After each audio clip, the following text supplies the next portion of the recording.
Surabaya Mengaji. Yuk, dukung dakwah Surabaya Mengaji.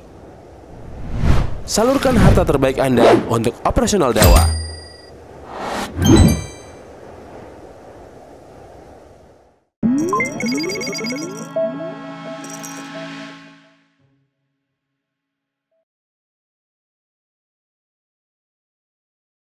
Warahmatullahi wabarakatuh. Alhamdulillahirabbil alamin. Wa bihi nasta'inu ala umuri dunya waddin. Wassalatu wassalamu ala asyrafil anbiya'i wal mursalin wa ala alihi wa ashabihi wa man tabi'ahum bi ihsanin ila yaumiddin. Amma ba'du. Para hadirin, para jamaah Masjid Said Al-Hikmah yang dimuliakan Allah Subhanahu wa taala. Segala puja dan puji syukur kita panjatkan kehadirat Allah Subhanahu wa taala atas limpahan nikmat dan karunia-Nya kita bisa hadir di tempat yang mulia ini dalam rangka salat berjamaah dan dilanjutkan dengan menuntut ilmu syar'i. Semoga amal ibadah yang kita lakukan mendapatkan ridho dan diterima oleh Allah Subhanahu wa taala. Salawat dan salam semoga tetap tercurahkan, tetap terlimpahkan kepada suri tauladan kita, yaitu Nabi Muhammad sallallahu alaihi wasallam, beserta kepada keluarga beliau, kepada sahabat-sahabat beliau, dan kepada orang-orang yang senantiasa istiqomah di atas tuntunan beliau sampai hari kiamat. Para hadirin kaum muslimin dan muslimah yang Allah muliakan, pada kesempatan malam hari ini kita akan membahas salah satu hadis di antara hadis-hadis Rasul sallallahu alaihi wasallam, yang dimana hadis ini membahas tentang masa depan kita. Ya. Jadi yang akan kita bicarakan ini tentang masa depan. Karena kita yakin di dunia ini hanyalah sementara. Kalau orang Jawa mengatakan mampir ngombe, ya, mampir cari bekal. Setelah alam dunia ini nanti ada alam barzakh atau alam kubur. Yang di alam kubur ini kita tidak tahu berapa lama. Ya, yang jelas di alam kubur itu sampai terjadinya hari kiamat. Setelah alam kubur atau alam barzakh, kemudian ada alam akhirat. Oleh karenanya, jangan kita menjadikan dunia ini sebagai tujuan utama. Jadikan dunia ini adalah sarana atau wasilah untuk meraih kebahagiaan yang abadi di akhirat kelak. Tema yang akan kita bahas adalah 7 amalan yang dengan izin Allah Subhanahu wa taala pahalanya akan terus mengalir kepada seorang hamba, walaupun si hamba ini sudah meninggal dunia. Ya. Tentunya ini sangat penting bagi kita semuanya, karena disebutkan dalam sebuah hadis sebelum kita membahas kepada inti pembahasan. Nabi SAW menyebutkan a'maru ummati baina sittina ila sab'in wa aqalluhum man yajuzu dzalik aw kama qala. Umur umatku, kata Nabi, itu antara 60 sampai 70 tahun. Sedikit yang melampaui angka 70. Ya. Jadi katakanlah kita ambil angka yang terkecil, yaitu 60 tahun. 60 tahun ini kita masuk usia balik, katakanlah 15 tahun. 15, 60 kurang 15 jadi berapa? 45-an ya.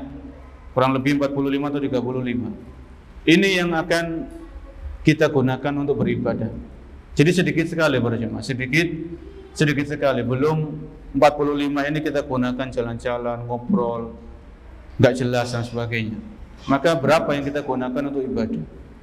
Ya, oleh karenanya mempelajari amalan-amalan apa kiranya yang bisa mengalir pahalanya ini sangat-sangat penting supaya bisa kita lakukan. Mumpung kita masih diberikan umur, masih diberikan usia, masih diberikan kesempatan, maka kita gunakan. Oh, ternyata amalan ini itu disebutkan oleh Nabi SAW pahalanya mengalir. Ya. Jadi setelah kita mengetahui, setelah kita berilmu, kita usahakan beramal, kita praktekkan. Kalau yang sudah pernah tahu, maka untuk mengingatkan kembali. Disebutkan pembahasan ini kita ambil dari sebuah makalah atau sebuah tulisan yang ditulis oleh Profesor Dr. Abdul Razak bin Abdul Muhsin. Semoga Allah menjaga beliau berdua. Syekh Abdul Razak ini seorang pengajar di Masjid Nabawi. Masih aktif sampai saat ini, beliau masih ngisi di Masjid Nabawi. Beliau punya halaqah di pagi hari, salah satunya. Maka di dalam makalah ini beliau menyebutkan wa qad dzakara Nabi sallallahu alaihi wasallam umuran sab'ah. Jadi Nabi sallallahu alaihi wasallam menyebutkan dalam hadis yang diriwayatkan oleh Anas bin Malik radhiyallahu anhu bahwasanya Rasulullah sallallahu alaihi wasallam bersabda, sab'un yajri lil abdi ajruhunna wa huwa fi qabrih ba'da mautih. Ada 7 amalan yang pahalanya akan mengalir kepada seorang hamba sedangkan si hamba ini sudah di alam kuburnya setelah kematiannya. Ya, jadi Nabi menyebutkan ada 7 amalan, ada 7 hal.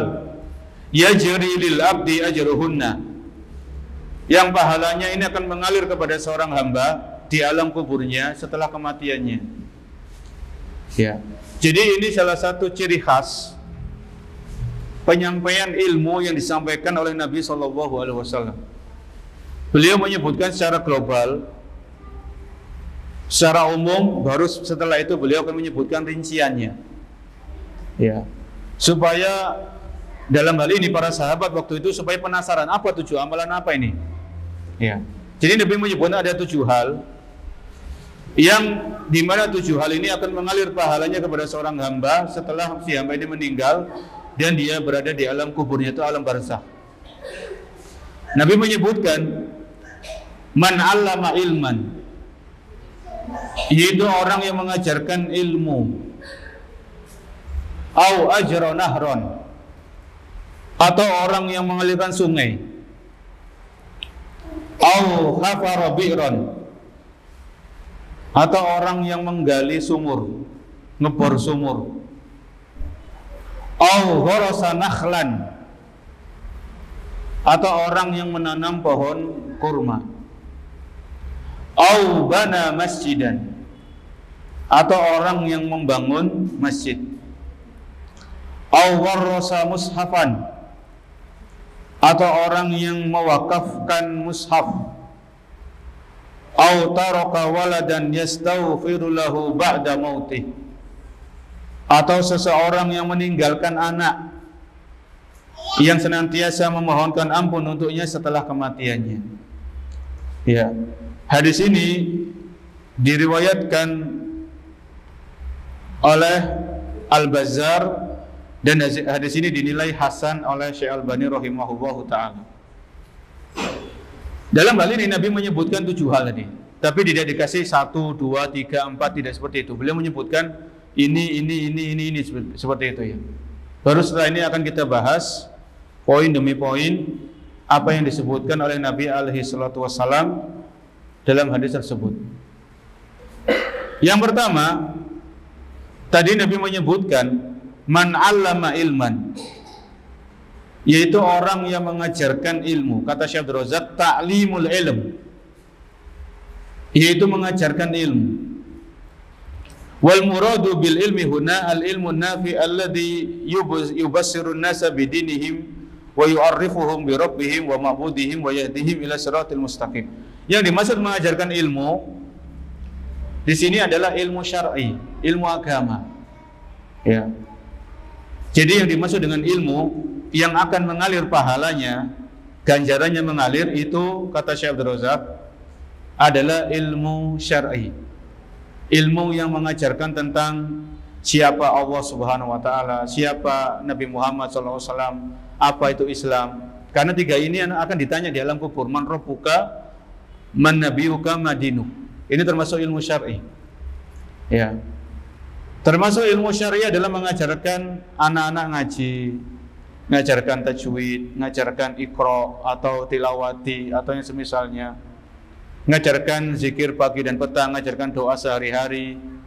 Ya ini ilmu syar'i. Pokoknya ilmu agama ini kalau diajarkan, maka orang yang mengajarkan kalau dia ikhlas karena Allah Subhanahu wa taala dalam mengajarkan ilmunya, maka pahalanya akan mengalir. Setiap orang yang mengamalkan apa yang dia sampaikan, maka orang yang mengajarkan ini akan mendapatkan pahala yang tidak terputus. Oleh karena itu para jemaah yang Allah muliakan, ini menunjukkan akan keagungan kedudukan seorang guru, ya, guru ngaji. Dalam bahasa kita mungkin guru TPA atau guru TPQ. Dia ngajarkan anak ngaji misalnya 5 anak, 10 anak, ngajarkan Al-Fatihah, surat-surat pendek sampai anak itu hafal, maka gurunya ini dapat pahala. Kalau gurunya ini meninggal, anak-anak ini nanti dewasa, remaja, sampai mereka tua, mereka mengamalkan ilmu yang diajarkan sang guru, maka ini pahala yang mengalir, yang masuk ke catatan amal orang ini, si guru ini, sampai nanti ya dia dapatkan di hari kiamat buku catatan amalnya. Maka ini memotivasi kita agar senantiasa berusaha mengajarkan ilmu. Apa yang kita punya kita ajarkan. Ilmu yang sedikit sampaikan kepada orang lain. Ya. Oleh karenanya para ulama itu, para ahli ilmu mengatakan kalau bisa yang mengajarkan Al-Fatihah kepada anak kita itu bapaknya sendiri atau orang tuanya, jangan guru ngajinya. Karena Al-Fatihah ini kan pasti dibaca di saat apa? Di saat sholat kan begitu. Surat-surat pendek, ayat kursi. Ayat kursi ini zikir pagi dan petang dibaca. Setiap selesai sholat 5 waktu itu dianjurkan membaca ayat kursi. Ya. Pokoknya hal-hal yang vital, maksudnya vital ini sering dibaca, sering diamalkan itu kalau bisa orang tuanya yang ngajarkan, jangan gurunya, jangan guru ngajinya atau guru di sekolahnya. Ya. Karena itu pahalanya akan mengalir kepada orang tua juga. Ya, ini mengajarkan ilmu. Bagaimana dengan ilmu dunia? Bagaimana dengan ilmu dunia? Kalau ilmu agama sepakat ya, dalam hal ini para ulama itu sudah menyebutkan ilmu agama ini kalau diajarkan ikhlas, yang mengajarkan itu ikhlas, maka pahalanya mengalir. Adapun ilmu dunia ini disebutkan dalam salah satu fatwa Syekh Muhammad bin Shalih Al-Utsaimin rahimahullah. Kalau ilmu dunia ini ilmu yang tidak bertentangan dengan Islam dan ilmu dunia ini bermanfaat bagi kaum muslimin, dan ketika mengajarkan ilmu dunia ini ada orang yang mengamalkan, maka orang yang mengajarkan insya Allah juga dapat pahala yang mengalir. Misalnya kita pintar masak gitu ya, kita ajarkan kepada orang lain masak, kemudian orang ini buka warung, bahkan buka restoran misalnya, dengan keahlian yang kita ajarkan, maka orang yang kita ajarkan ketika dia mengamalkan, kita sudah mati, kita dapat pahala yang mengalir insyaallah ta'ala. Ilmu dunia seperti itu. Jangan khawatir tersaingi, kan biasanya orang kan ngajarkan ilmu dunia itu kan khawatir tersaingi, nanti kalau dia buka warung gimana warung saya. Ya walaupun ngajarkan masak toh belum tentu sama persis kan, biasanya kan seperti itu. Tangannya kan beda, bumbu boleh sama, racikannya sama, tapi ada saja yang membedakan, biasanya seperti itu. Jadi jangan takut tersaing. Ada kok orang-orang yang saya pernah dengar, saya pernah lihat itu, dia punya keahlian ini dia ajarkan pada orang lain. Dia tidak takut masalah rezeki sudah dia tahu Allah yang menjamin, seperti itu. Ya. Kembali kepada pembahasan para jemaah yang Allah muliakan. Oleh karenanya dalam hal ini para ahli ilmu, para ulama, mereka itu rajin nulis buku, rajin nulis kitab. Kenapa? Kalau kitab mereka itu dibaca, diajarkan, mereka yang nulis kitab ini itu dapat pahala dari Allah Subhanahu wa ta'ala. Misalnya saja Imam Nawawi rahimahullah. Imam Nawawi ini punya Riyadhus Shalihin. Riyadhus Shalihin ini kitab, salah satu kitab yang luar biasa laris, banyak dibeli sama kaum muslimin. Riyadhus Shalihin. Ya. Setelah Al-Quran ini kitabullah, kalamullah, maka di antara kitab-kitab para ulama yang hampir ada di setiap rumah orang Islam itu Riyadhus Shalihin. Maka ketika Riyadhus Shalihin ini dibaca, dipelajari sama kaum muslimin, sama para pelajar, Imam Nawawi dapat pahalanya. Imam Nawawi rahimahullah dapat ganjarannya juga dari Allah Subhanahu wa taala. Ya. Oleh karena itu Syekh Abdul Razak di sini menyebutkan yamutul alim wa yabqa kitabuh. Seorang ahli ilmu itu meninggal, tapi kitabnya masih ada. Kitabnya masih dipelajari, kitabnya masih dibaca. Ya, ini manfaat orang yang berilmu seperti itu. Ya. Oleh karena yang menuntut ilmu itu berat. Ya. Nah, belajar di pondok itu berat. Ngafalkan, ya, kemudian ujian. Tapi kalau dengan izin Allah orang ini menjadi orang yang berilmu, dia mengajarkan ilmunya, dia sebarkan ilmunya, maka itu ladang pahala nantinya. Ini ladang pahala. Kalau di zaman kita, dulu kan masih adanya kan kitab. Zaman kita sekarang ini adanya ceramah, kaset. Kalau dulu kan kaset pita gitu ya. Sekarang sudah punah itu ya. Mungkin para jamaah masih ada di rumah ya, paling nggak dipakai kan begitu ya. Paling jadi kenangan aja. Sekarang zamannya YouTube, zamannya Instagram. Kalau seorang penuntut ilmu, seorang orang yang punya ilmu, dia mengajarkan ilmunya, direkam, disebarkan, ada orang dengar, maka itu juga jadi amal jariah. Jadi amal jariah bagi orang yang menyampaikan ilmu tadi. Kalau orang yang menyampaikan ilmu itu adalah ikhlas, karena syaratnya harus ikhlas. Dan ilmu yang disebarkan adalah ilmu yang sesuai dengan Al-Quran dan Sunnah, sesuai dengan pemahaman para sahabat. Bukan ilmu-ilmu yang menyimpang ya. Bukan ilmu yang menyimpang dari jalan yang lurus. Ya, kalau ilmu yang diajar ilmu yang menyimpang, maka yang mengajarkan dapat dosanya juga nanti, dosa jariah. Ada amal jariah, ada dosa jariah. Ini kan bahaya. Ya. Sudah nggak dapat amal jariah, yang ada dosa jariah, ini yang berbahaya, ini membahayakan, ini yang mengerikan. Maka pastikan yang diajarkan kontennya itu sesuai dengan Al-Quran dan Sunnah, berdasarkan pemahaman para salaf, para sahabat Nabi SAW. Ya. Jadi ini yang pertama, mengajarkan ilmu ikhlas karena Allah Subhanahu wa taala itu bisa menjadi pahala yang mengalir kepada pelakunya walaupun si pelakunya ini sudah meninggal dunia. Kalau kita ingin ambil bagian, ilmu kita sedikit, ilmu kita pas-pasan, tapi kita punya rezeki, Allah kasih kita rezeki, maka coba kita cetak buku-buku yang tipis misalnya, atau kita bagi-bagi buku zikir pagi dan petang, buku saku, itu kita bagi-bagikan gratis.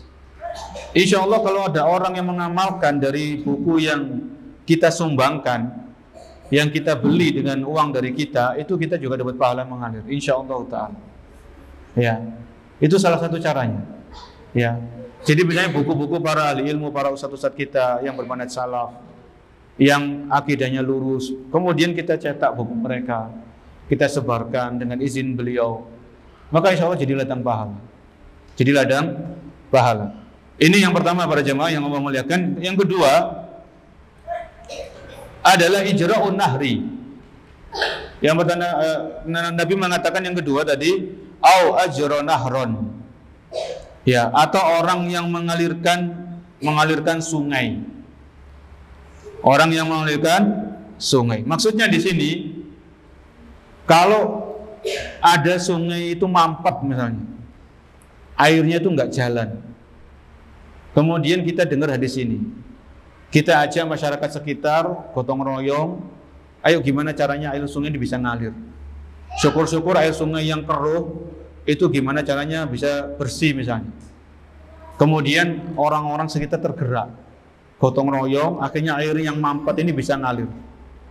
Ya.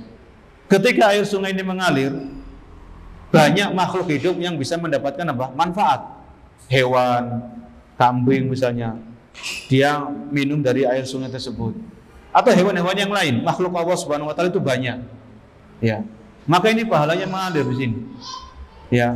Karena tidak bisa kita ingkari, air ini kan kebutuhan primer bagi makhluk hidup. Ya. Bagi manusia, bagi hewan, bagi tumbuhan, air ini kebutuhan yang sangat-sangat penting. Oleh karenanya Nabi menyebutkan yang kedua adalah orang yang mengalirkan sungai. Orang yang mengalirkan apa? Sungai. Kalau sungai mampet, sungainya nggak jalan airnya, atau sungainya sudah jalan tapi kotor, gimana caranya bisa bersih?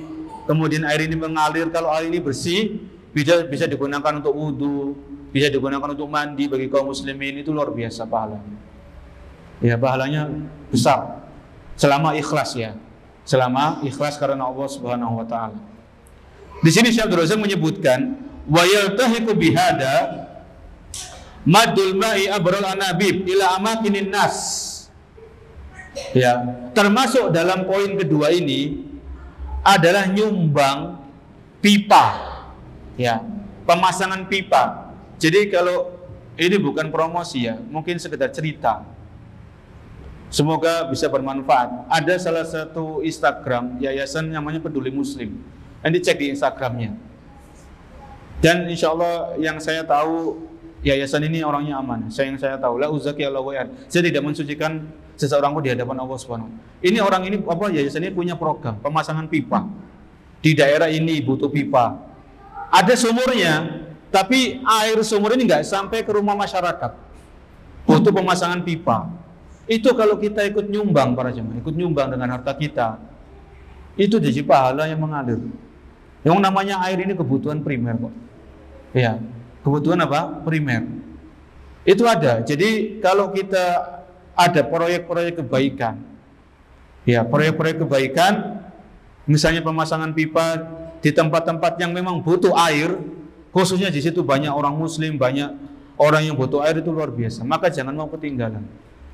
Jangan mau kalah. Sesuai kemampuan kita, mau nyumbang 20.000, 50.000, 100.000 silakan. Kalau bisa lebih, itu luar biasa. Ikhlas karena Allah Subhanahu Wa Taala. Ya namanya air para jemaah ini butuh.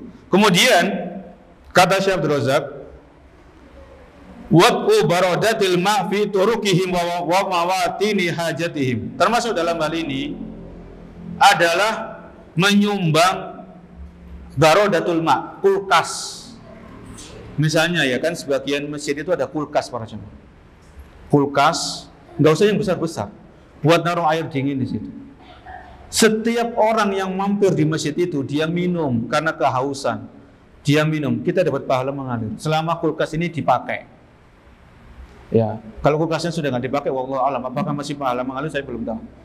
Ya, oleh karena itu kalau kita jadi pengurus masjid itu kita juga harus perhatian. Orang nyumbang ini kita gunakan bagaimana supaya barang ini awet. Ya, kalau barang ini awet, orang yang nyumbang tetap dapat pahala dari Allah Subhanahu Wa Taala. Ya, ini termasuk disebut oleh beliau, waqu baradatil ma', meletakkan tempat-tempat pendingin air, kulkas atau dispenser. Kan dispenser ada yang air dingin kan ada ya, sebagian dispenser ada. Ya, yang canggih-canggih itu ada. Maka sumbang, ikhlas karena Allah Subhanahu Wa Taala. Setiap orang yang minum ya Muslim, maka kita mendapatkan pahala dan ganjaran dari Allah Subhanahu Wa Taala, mengalir pahalanya. Jangan khawatir, Allah Maha Tahu. Allah memiliki malaikat yang senantiasa mengawasi dan mencatat. Raqib itu mengawasi, Atid ini mencatat. Ya. Termasuk juga dalam hal ini adalah nyumbang tandon misalnya. Tandon itu kan tempat nyimpan air. Air kebutuhan primer. Nyumbang tandon ke pondok pesantren ini, ke masjid ini, itu sumbang, ya. Karena nyimpan air ini kalau di pondok pesantren untuk wudunya santri, untuk mandi dan sebagainya, maka luar biasa, ya. Ini besar pahalanya. Ini poin yang kedua atau amalan yang kedua yang dengan izin Allah Subhanahu Wa Taala pahalanya akan mengalir. Yang ketiga yang disebutkan oleh Rasul alaihi salatu wassalam, yaitu au hafara bi'ron, atau orang yang menggali sumur, ya, orang yang ngebor sumur. Ini juga pahalanya mengalir. Misalnya ada di sebuah desa, sebuah kampung, di daerah pedalaman misalnya, di situ butuh air bersih, ya. Ada sebagian tempat itu di negeri kita itu masih untuk cari air bersih itu susah payah, setengah mati. Harus jalan sekian meter, sekian kilometer misalnya. Untuk cari air bersih itu ada. Ini kita patungan, kita borkan sumur di situ, kita awasi sampai betul-betul airnya keluar, akhirnya penduduk sekitar bisa mengambil manfaat. Ini ngalir pahalanya. Sumur menghasilkan air kebutuhan primer. Kan begitu? Ya. Di sini Syekh Abdul Razak menyebutkan, kalau kita pernah mendengarkan hadisnya Abu Hurairah radhiyallahu anhu, yang kurang lebih maknanya, waktu itu ada seorang yang kehausan. Nabi SAW menyebutkan, bainama rajulun bitariqin ishtadda alaihi al-atash. Suatu saat ada seorang yang kehausan, ya, hausnya itu sudah mencekik leher. Kalau orang ini nggak minum, mati misalnya. Bahasa kita kayak gitu. Saking hausnya. Rasa dahaga itu sudah luar biasa, sampai puncak-puncaknya. Ishtadda alaihi al-atash. Wah, orang ini modelnya ya, noleh ke sana kemarin nggak ada orang yang bisa dimintai tolong. Mau beli, nggak ada orang yang jualan air.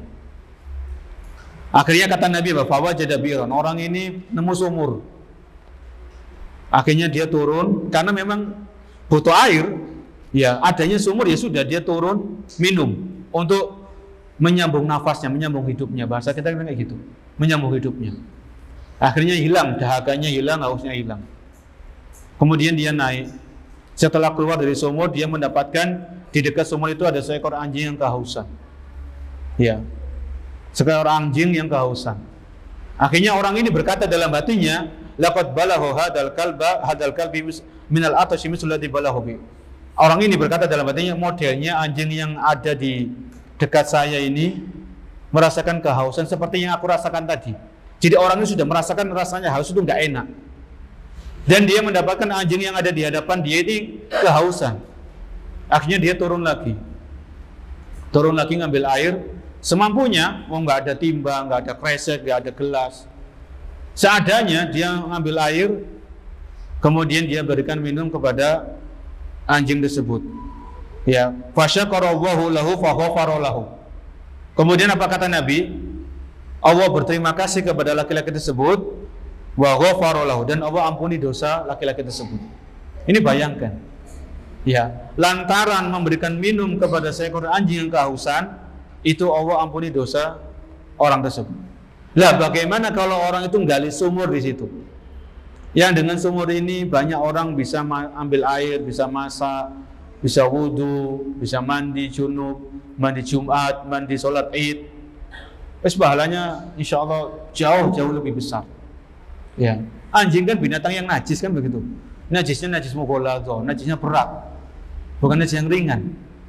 Walaupun demikian, karena ini makhluk ciptaan Allah Subhanahu wa taala, dan orang ini betul-betul ikhlas ketika dia memberikan minum kepada anjing tersebut, dan Allah Maha tahu isi hati seseorang, maka Allah memberikan balasan yang luar biasa. Allah ampuni dosa-dosa orang tersebut. Bukan berarti nanti kita mau meremehkan dosa ya, oh saya berbuat dosa saja, ini saya cari anjing kehausan saya kasih minum, ya enggak gitu para jemaah.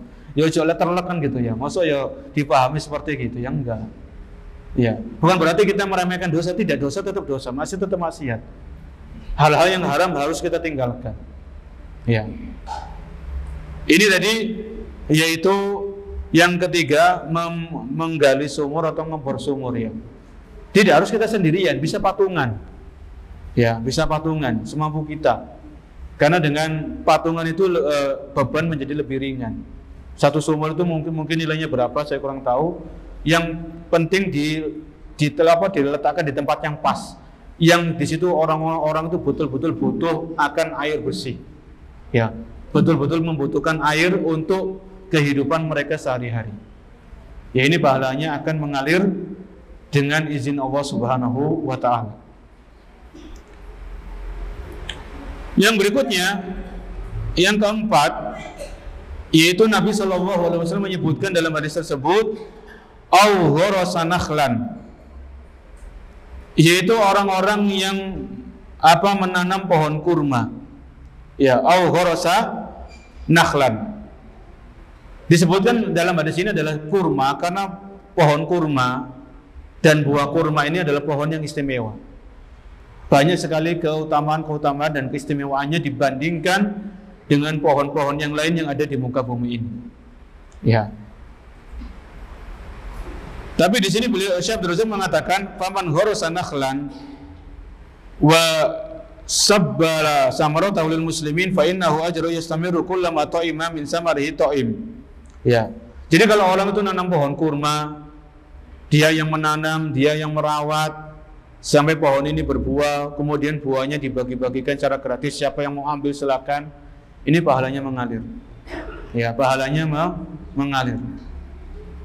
Wa kullama intafa bi nakhlihi muntafi'un minan insanin aw hayawanin, setiap manusia yang mengambil buah kurma dari pohon tersebut ataupun hewan, maka orang yang menanam pohon tersebut akan mendapatkan ganjaran yang tidak terputus, alias terus mengalir, ya, terus mengalir. Wa hakadha sya'nu fi ghursi kulli ma yanfa'u minal asyjar. Dan hal ini berlaku untuk semua pohon, bukan hanya pohon kurma, kata Syekh Abdul Razak hafizahullah taala. Ya. Jadi misalnya ini kita punya tanah nganggur, kita sudah punya rumah alhamdulillah cukup, istri anak cukup. Tanah ini nganggur berjemaah, apalagi tanahnya strategis di pinggir jalan. Kemudian terus daripada tanah ini nganggur, saya tanami pohon. Kira-kira pohon apa yang cepat berbuah? Pohon rambutan, pohon jambu, pohon mangga, pokoknya apalah. Akhirnya kita yang menanam, kita yang merawat, mengairi, mupuk, kasih pupuk. Ya, kemudian kita setelah berbuah, kita bagi-bagikan gratis. Siapa yang mau ambil silakan. Ini pahalanya ngalir. Apalagi kalau pohon itu di tempat-tempat yang strategis, misalnya di pinggir jalan, di pinggir-pinggir jalan. Orang kan banyak berteduh kan, begitu ya. Orang-orang naik motor kepanasan, maka dia berteduh di bawah pohon. Maka orang yang menanam ini dapat pahala insyaallah taala. Namanya orang kepanasan kan butuh tempat untuk berteduh. Ya. Maka ini dapat ganjaran. Jadi selain itu apa, untuk penghijauan, kalau bahasa kita kan penghijauan ya. Untuk inilah, untuk ini mengurangi polusi, itu urusan lain. Tapi kalau kita orang Islam, kita tahu hadis ini, maka kita menanam pohon itu supaya ingin dapat pahala yang mengalir. Tendensinya itu. Setelah itu baru supaya menjaga kehijauan, menjaga kerindangan dan sebagainya, itu silakan. Ya, itu sih silakan. Ini yang keempat yang disebutkan oleh beliau, yaitu Nabi alaihissalatu wassalam. Yang kelima, au bana masjidan, atau orang yang membangun masjid. Wakaf masjid, bahasa kita kan begitu, wakaf. Dia punya tanah, ya, tapi dia nggak punya uang. Wis tanah ini saya bangun masjid. Masjid yang kecil, nggak usah besar-besar, nggak usah yang terlalu megah. Yang penting masjidnya itu bisa dibuat sholat, bisa dibuat taklim, bisa dibuat ngaji anak-anak TPA, TPQ, luar biasa. Ya, disebutkan dalam hadis, kurang lebih maknanya, ahabbul biladi ilallahi masajiduha, wa abghadul biladi ilallahi aswaquha. Tempat yang paling dicintai oleh Allah di muka bumi adalah masjid-masjidnya. Ya, jadi tempat yang dicintai oleh Allah itu masjid, bukan tempat rekreasi para jemaah. Ya, silakan rekreasi, tapi tempat rekreasi bukan tempat yang dicintai sama Allah Subhanahu wa taala. Yang dicintai oleh Allah adalah masjid. Wa abghadul biladi ilallahi aswaquha, dan tempat yang paling dibenci oleh Allah adalah pasar-pasarnya. Bukan berarti kita nggak boleh ke pasar ya, silakan ke pasar tapi seperlunya. Kalau kita jadi pedagang di pasar, jadilah pedagang yang jujur. Kenapa tempat pasar ini tempat yang dibenci? Karena pasar ini pada umumnya tempat curang kan, begitu ya. Curang timbangan, tempat sumpah palsu. Orang kalau dia dagang di pasar tapi jauh dari ilmu agama, sumpah palsu untuk melariskan dagangannya. Itu pasar isinya kayak gitu. Orang teriak-teriak, orang marah-marah mengumpat, itu pasar kayak gitu. Rata-rata. Mungkin ada pasar yang nggak seperti itu, ya luar biasa. Ya. Oleh karenanya di zaman Umar radhiyallahu anhu ketika menjadi khalifah, itu nggak membolehkan orang jualan di pasar kecuali dia sudah belajar fikih jual beli. Harus belajar dulu, baru silakan dagang. Ya, kalau orang itu nggak paham fikih jual beli, rawan menzolimi, rawan menipu, memanipulasi dan sebagainya. Kembali kepada pembahasan. Jadi membangun masjid itu pahalanya mengalir di catatan kebaikan orang yang membangun tadi. Tidak harus masjid secara full para jemaah. Kalau memang kita punya dana ya silakan. Kita punya tanah, kita bangun mulai dari A sampai Z kita semuanya. Kalau kita punya dana silakan. Tapi kalau kita belum punya, ya sudah. Kalau ada pembangunan masjid misalnya di pondok pesantren ini lagi bangun masjid, ya pondok pesantren yang bermanhaj salaf lagi bangun masjid, ya sudah kita ikut nyumbang semen, nyumbang pasir atau berupa uang tunai, silakan semampunya ikut andil dalam proyek-proyek kebaikan, proyek-proyek akhirat, proyek masa depan kita nanti. Ya, jadi ini, nah disebutkan oleh Syekh Abdul Razak sebuah hadis. Man bana masjidan yabtaghi bihi wajh Allah banallahu lahu mislahu fil jannah. Barang siapa yang membangun masjid yang dia ikhlas karena Allah, maka Allah akan membangunkan baginya rumah di surga. Ya. Seperti yang dia bangun di masjid di muka bumi ini, maka Allah akan bangunkan sepertinya rumah di surga. Ya. Maka ini pahala yang sangat besar. Ya, masjid ini tempatnya sholat 5 waktu, tempat taklim, tempat i'tikaf kalau di bulan Ramadan misalnya, ya tempat tarawih dan seterusnya. Maka tempat syiar Islam ini masjid. Ya ini masjid. Ini yang kelima yang disebutkan oleh Nabi SAW. Yang keenam, dalam hadis tersebut Nabi menyebutkan awarrasa mushafan, atau orang yang mewakafkan mushaf. Wakaf mushaf, ya, wakaf mushaf.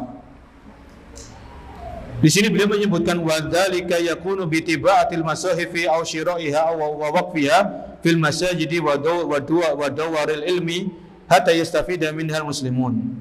Ya. Jadi wakaf mushaf di masjid, di panti-panti asuhan, di pondok-pondok tahfidz, di pondok-pondok pesantren. Maka mushaf yang diwakafkan dan dibaca oleh kaum muslimin, maka yang mewakafkan ini mendapatkan pahala yang terus mengalir insyaallah. Ya, pahala mengalir.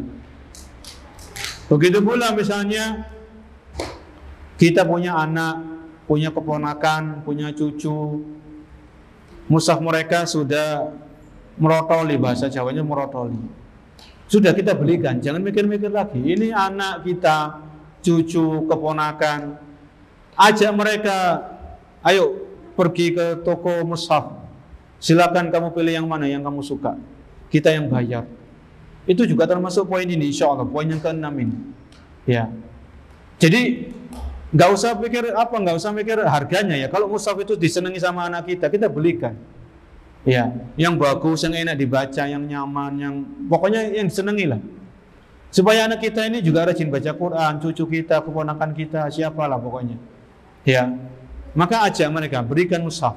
Insyaallah kalau kita ikhlas, mudah-mudahan termasuk poin yang ke-6 ini yang disebutkan oleh Nabi SAW, yaitu orang yang mewakafkan mushaf. Ya, orang yang mewakafkan apa? Mushaf.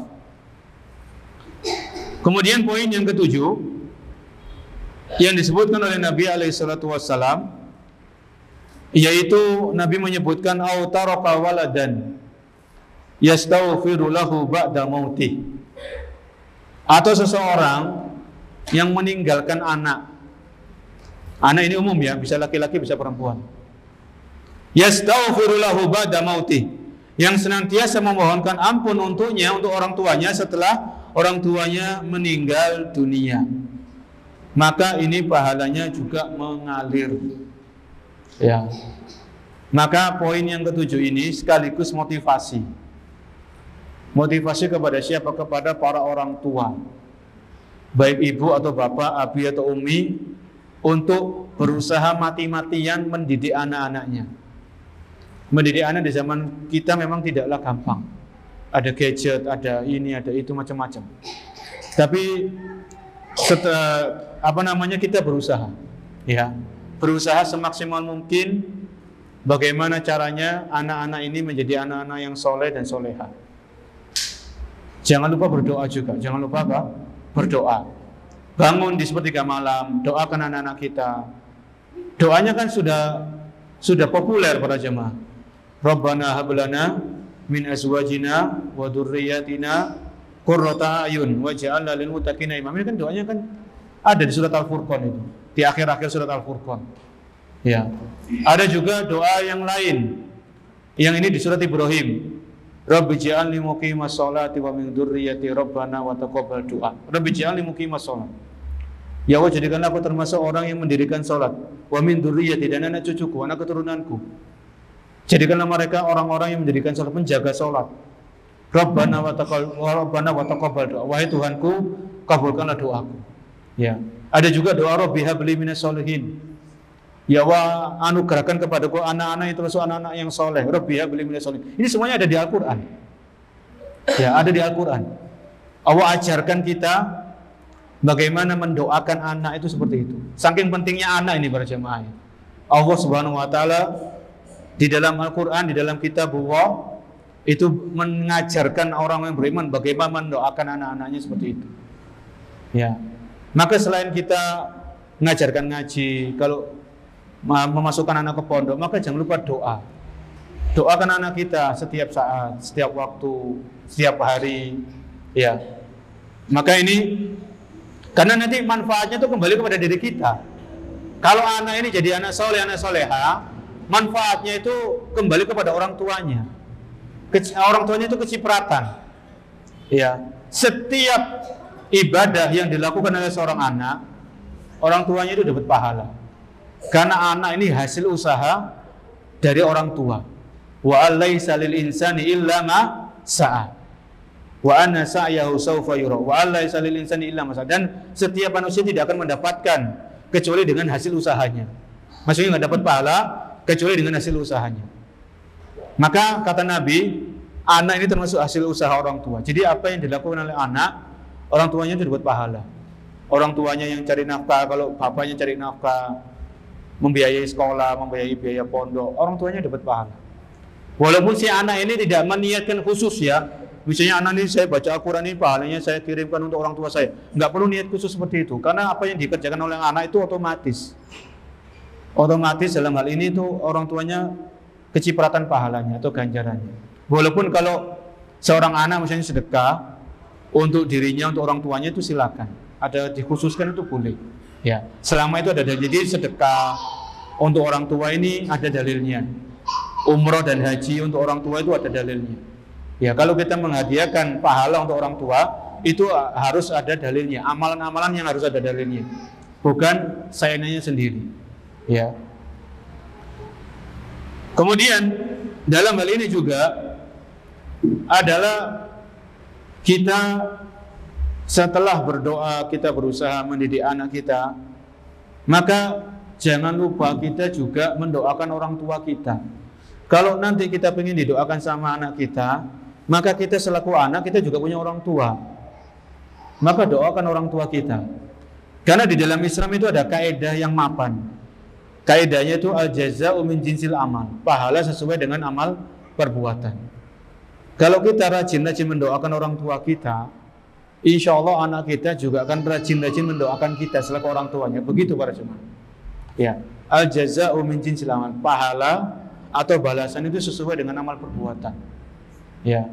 Maka kalau kita selama hidup kita malas mendoakan orang tua kita, ya bagaimana nanti anak kita mendoakan kita, kan begitu. Ini perlu kita pahami ya. Oleh karenanya disebutkan oleh para ulama, ketika seseorang membaca ya Rabbi ufilli wali walidayya warhamhuma kama rabbayani shaghira misalnya, atau yang semana dengannya, maka di situ ada doa mohon ampunan, di situ ada istighfar, dan di situ ada birrul walidain. Ya, ada berbakti kepada orang tua. Karena kalau seorang anak itu mendoakan orang tuanya, khususnya ketika orang tua sudah meninggal, maka ini anak yang berbakti. Ya. Maka ciri-ciri anak ini anak soleh adalah anak ini mendoakan orang tuanya. Walaupun orang tuanya sudah meninggal dunia, sudah lama 10 tahun. Ya. Bahkan saya dengar cerita di salah satu ceramah, di salah seorang ustadz yang saya percayakan keilmuannya, ketika ustadz ini pergi haji, dia satu pesawat dengan orang yang sepuh, mungkin 70 tahunan lebih kayaknya, di sebelahnya. Maka dia bertanya, apakah ini haji Anda yang pertama kali? Maksudnya haji yang rukun Islam ya. Hajatul Islam namanya. Bukan, ini saya pergi untuk menghajikan orang tua saya. Dibayangkan, orang ini sudah tua, dia rela safar untuk haji, untuk menghajikan orang tuanya sudah meninggal dunia. Maka ini luar biasa, anak yang berbakti seperti itu. Ya, maka ini jangan disia-siakan kesempatan. Kalau kita masih diberikan umur, diberikan usia, maka marilah kita mendidik anak ini dengan sebenar-benarnya. Di sisi yang lain, anak ini amanah. Anak ini adalah amanah yang kita akan dimintai pertanggungjawaban di hadapan Allah Subhanahu wa taala. Ya. Kemudian di sini juga ada juga ini 7 amalan ini dalam satu hadis ya. Nabi menyebutkan sab'un yajri lil abdi ajruhuna. Ada 7 amalan yang pahalanya mengalir kepada seorang hamba ketika dia sudah meninggal dunia. Ini dalam satu hadis, dalam satu redaksi. Namun di dalam hadis-hadis yang lain, kata Syekh Abdul Razak, itu juga ada amalan-amalan yang lain yang belum disebutkan di dalam hadis tersebut tadi. Ya, misalnya hadis riwayat Abu Umamah Al-Bahili radhiyallahu anhu dari Rasulullah SAW, itu Nabi menyebutkan arba'atun tajri alaihim ujurahum. Dalam ada 4 amalan yang pahalanya juga mengalir kepada seorang hamba setelah hamba ini meninggal dunia. Man mata murabitun fisabilillah, itu seseorang yang meninggal dunia ketika dia menjaga perbatasan antara negeri muslim dengan negeri kafir. Ya, menjaga perbatasan itu bukan hal yang mudah. Karena orang yang menjaga perbatasan siap-siap dia diserang sama orang-orang, sama musuh-musuh Islam. Ya, ketika orang ini sabar, dia ikhlas, dia meninggal ketika berjaga-jaga di perbatasan antara negeri muslim dengan negeri kafir, maka orang ini pahalanya mengalir. Kemudian waman allama ilman, yaitu orang yang mengajarkan ilmu, ini sama dengan hadis yang kita bahas. Ya, au ajra au ujriya lahu ajru ma umila bihi wa man tasaddaqa bi sadaqatin. Ya, wa man tasaddaqa bi sadaqatin fa ajruha yajri lahu ma jarat. Kemudian orang bersedekah yang pahalanya mengalir. Sedekah di sini ada wakaf. Ya, adalah wakaf.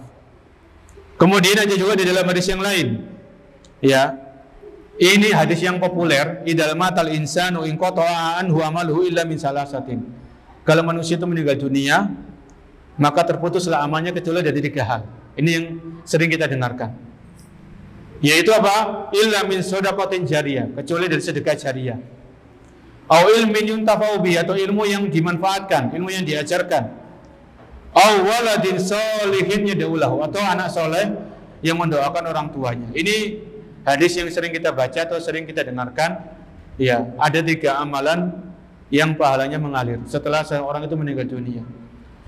Yang dimaksud sedekah jariyah ini adalah wakaf. Ya, ini maksud sedekah jariyah ini adalah wakaf. Ya, oleh karenanya para sahabat disebutkan dalam kitab-kitab fikih, tidak ada satu sahabat pun di antara sahabat-sahabat Nabi yang punya kemampuan untuk wakaf kecuali mereka berwakaf. Entah itu wakaf mushaf, wakaf sumur, wakaf ini, wakaf itu. Maka disebutkan seperti dalam kitab Al-Wajiz, ya, dalam kitab Al-Wajiz itu dalam kitab fikih, tidak ada seorang sahabat pun di antara sahabat-sahabat Nabi yang mereka punya kemampuan untuk wakaf kecuali mereka wakaf. Karena wakaf ini pahalanya mengalir. Ya, wakaf ini pahalanya mengalir kepada seorang hamba walaupun si hamba ini sudah meninggal dunia ini. Atau juga disebutkan di dalam hadis au baitan libni sabil, atau membangunkan rumah. Ya. Jadi kita punya tanah nganggur, kita bangun rumah. Rumah ini untuk para penuntut ilmu misalnya.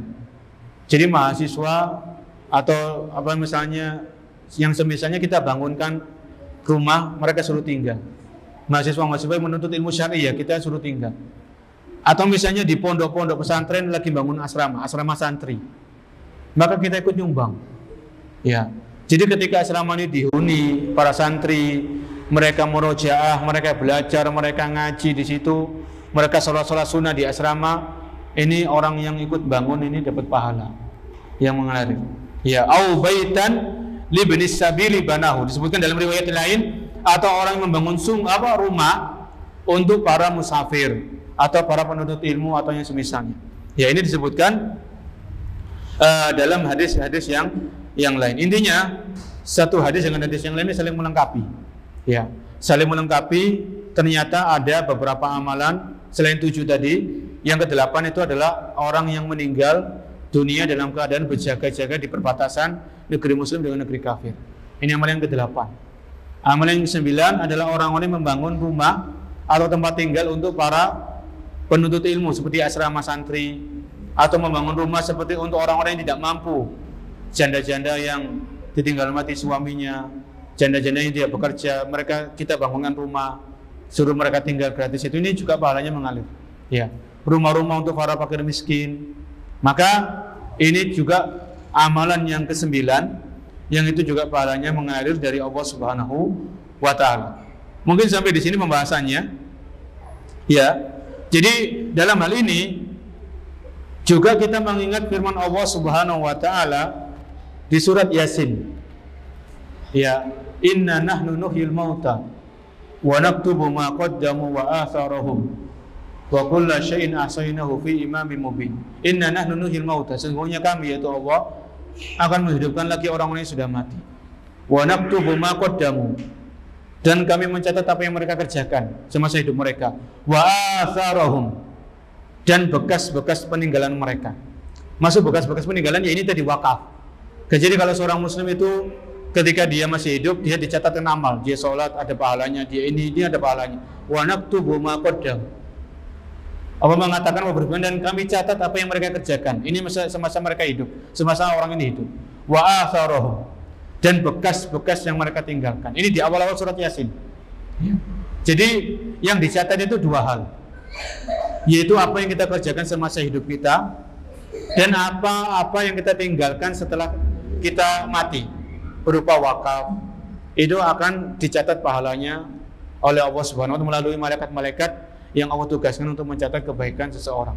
Ya, sampai di sini para jamaah mungkin pembahasan kita. Kalau ada yang menambahkan atau yang bertanya kita persilakan. Wallahu a'lam. Nah.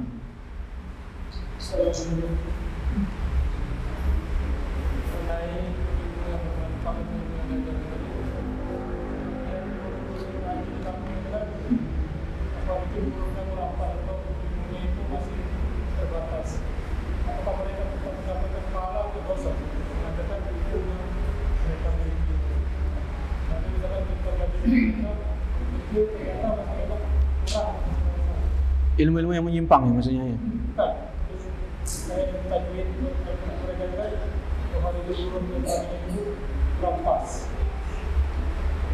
Iya.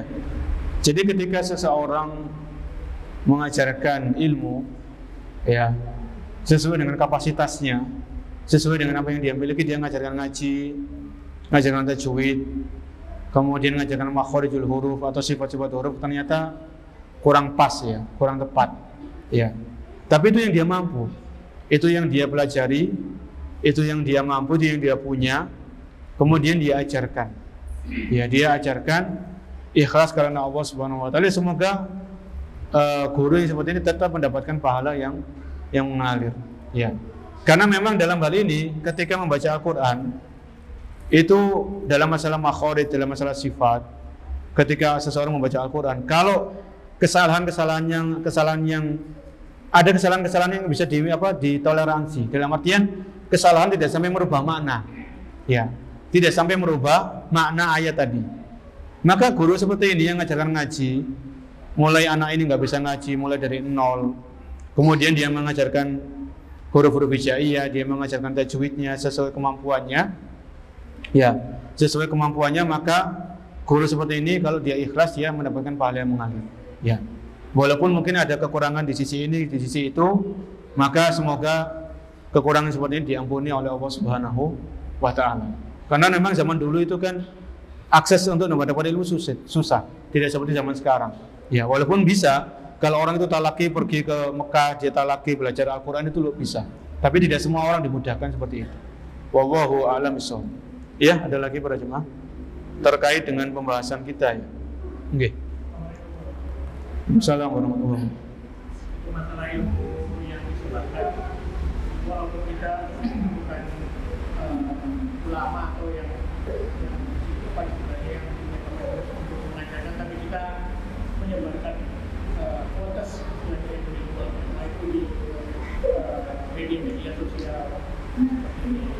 Facebook atau di Instagram buat sebenarnya bermanfaat amalan-amalan doa-doa itu.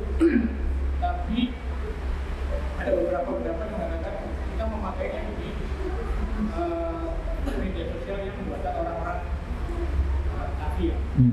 Apakah itu tidak mengapa atau itu bisa menjadikan apa jadi? Iya, jadi kalau kita memiliki kita punya kreativitas ya dalam hal ini, kita menyebarkan ilmu melalui nasihat-nasihat ya yang dihias atau yang dibuat di Instagram atau yang semisalnya di media-media sosial. Maka kalau itu isinya, kontennya itu benar dalam artian sesuai Al-Quran dan Sunnah dan pemahaman para sahabat, kita cantumkan sumbernya dari mana, kita menjaga amanah ilmiah. Maksudnya amanah ilmiah itu kita cantumkan dari mana kita mengambil ya. Maka insya Allah ini juga mudah-mudahan bisa menjadi amal jariah ya. Walaupun dalam hal ini media-media sosial ini buatan orang non muslim ya. Karena namanya media itu kan punya dua sisi. Kalau media ini digunakan untuk kemaksiatan, maka dapat dosa. Kalau media ini digunakan untuk ketaatan, maka dapat apa? Dapat pahala. Ya. Walaupun media nggak masalah kan, cuma sarana kan. Kalau namanya dalam salah satu ungkapan al-wasail laha ahkamul maqasid. Jadi sarana atau wasilah itu memiliki hukum seperti hukum tujuannya. Tujuannya apa? Kalau tujuannya untuk menyebarkan ilmu, ya, maka silakan. Menyebarkan ilmu apa? Silakan. Karena media-media ini Allah mudahkan bagi kita. Adanya media sosial untuk penyebaran ilmu. Tapi kalau media-media sosial baik itu bikinan muslim atau non-muslim, kita gunakan untuk maksiat, menyebarkan pemikiran-pemikiran yang menyimpang, maka kita dapat dosanya. Ya. Jadi terkadang saya pernah baca itu ada seorang ahli ilmu itu dia rajin baca kitab atau baca yang semisalnya. Kenapa Anda kok terus membaca seperti ini? Sampai kapan? Mungkin saja satu kalimat yang aku bisa ambil manfaatnya itu belum aku dapatkan. Ya. Maka bisa jadi dengan quotes atau nasihat-nasihat yang kita sebarkan, ada orang yang mendapatkan hidayah misalnya.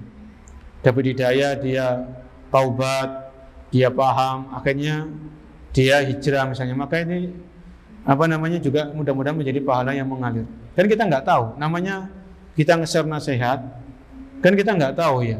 Mungkin yang nge-like, yang ngasih I love you itu sedikit jumlahnya, tapi kita nggak tahu di luar sana.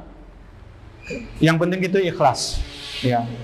Landasi dengan keikhlasan, kesungguhan, dan istiqomah menyebarkan ilmu-ilmu syar'i sesuai dengan pemahaman para sahabat-sahabat Nabi Shallallahu Alaihi Wasallam. Karena ya kita masih banyak orang-orang yang masih awam itu masih banyak, orang yang masih jauh dari agama itu masih banyak.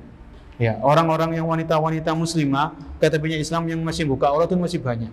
Ini menunjukkan dakwah kan harus terus dilakukan, dakwah harus terus disebarkan, ya, supaya lebih banyak orang-orang yang mengenal Islam dari sumbernya. Orang-orang jadi tahu Islam itu seperti ini. Ya, wanita muslimah itu harus seperti ini. Maka ini perlu ya. Terus kita gencarkan dakwah di akun-akun yang kita miliki sesuai dengan kemampuan dan kapasitas keilmuan kita masing-masing. Ya, wallahu a'lam bishawab. Nggih? Cukup ya, ada lagi? Iya.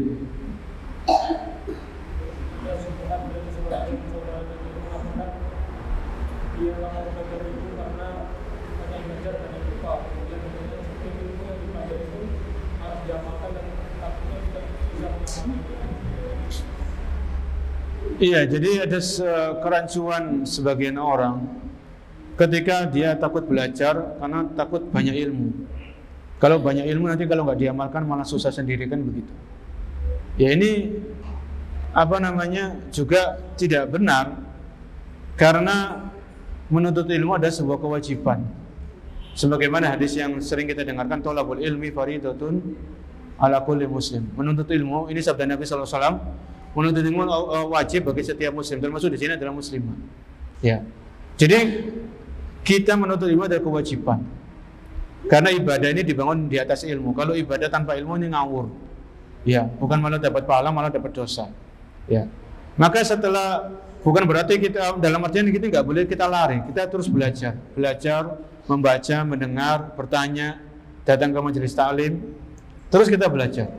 Sampai kapan? Sampai kita meninggal dunia, sampai kita diwafatkan oleh Allah Subhanahu wa taala, terus belajar.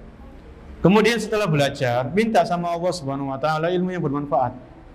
Ya Allah, jadikanlah ilmu yang aku pelajari selama ini itu jadi ilmu yang bermanfaat, mudahkan untuk beramal. Ya, bukan malah kalau sudah banyak ilmunya malah takut nggak bisa mengamalkan, bukan seperti itu. Justru kita belajar itu dapat pahala, ganjaran. Kemudian kita minta, ya Allah mudahkan aku untuk mengamalkan ilmu yang telah aku pelajari, ilmu yang sudah aku tahu. Itu minta sama Allah supaya kita dimudahkan untuk beramal. Kalau bukan Allah yang memudahkan, kita nggak bisa mengamalkan ilmu itu, nggak bisa.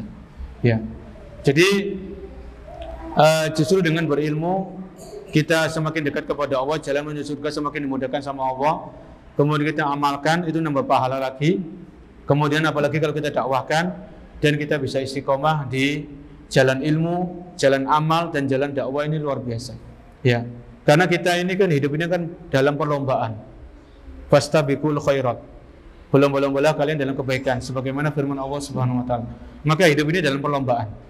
Ya, wa fi dzalika falyatanafasil mutanafisun. Ini hidup ini perlombaan. Berlomba-lomba untuk mengumpulkan pahala, berlomba-lomba untuk mengumpulkan ganjaran, berlomba-lomba untuk meraih ampunan dan surganya Allah Subhanahu wa taala. Ya. Apa yang bisa kita lakukan untuk Islam dan kaum muslimin kita lakukan. Ya, semoga yang sedikit ini Allah berkahi, maka bisa mendapatkan manfaat yang banyak. Ya. Jadi para ulama mereka rajin belajar, mereka rajin mengamalkan, mereka rajin berdakwah, mereka rajin nulis buku, nulis kitab. Ini para ulama-ulama kita dulu. Ya, tradisi ilmu itu sangat kental di zaman para ulama-ulama kita. Maka kita hidupkan lagi tradisi ilmu, maksudnya belajar, membaca, muthala'ah, ya bertanya, diskusi, ini kita hidupkan lagi. Ya.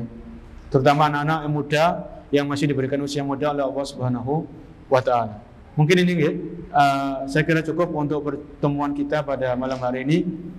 Ya, kita akhiri, semoga apa yang kita pelajari menjadi ilmu yang bermanfaat, bisa kita amalkan dalam kehidupan kita sehari-hari, dan kita berharap setelah kita meninggal nanti masih ada pahala yang mengalir.